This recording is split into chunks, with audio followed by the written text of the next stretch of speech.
প্রায় ২ বছর ধরে চলা ইসরায়েলি অবরোধ ও সামরিক অভিযানে গাজা উপত্যকা এখন এক ভয়াবহ মানবিক বিপর্যয়ের মুখে। ক্ষুধা, অনাহার এবং লাগাতার হামলায় নিহতের সংখ্যা ৬২,০০০ ছাড়িয়েছে। প্রতিদিনের মৃত্যুর তালিকায় যুক্ত হচ্ছেন সেই সব মানুষ যারা শুধুমাত্র পরিবারের জন্য খাবার সংগ্রহ করতে গিয়ে প্রাণ হারাচ্ছেন। গাজায় এখন কোনো নিরাপদ আশ্রয় নেই, নেই পর্যাপ্ত চিকিৎসা, নেই খাদ্য সরবরাহ। মানবতা যেন ধ্বংসস্তূপে চাপা পড়ে আছে। গাজা সিটি উপত্যকার সবচেয়ে বড় নগরী এখন কার্যত ধ্বংসস্তূপে পরিণত।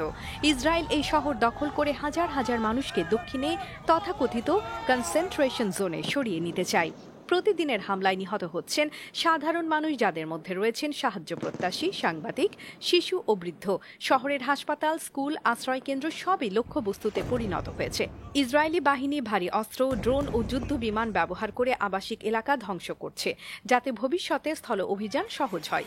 এই হামলার মাত্রা ও কৌশল থেকে স্পষ্ট, ইসরায়েল শুধু সামরিক দখল নয়, বরং গাজার ভৌগোলিক ও জনসংখ্যাগত কাঠামো বদলে দেওয়ার পরিকল্পনা বাস্তবায়ন করছে।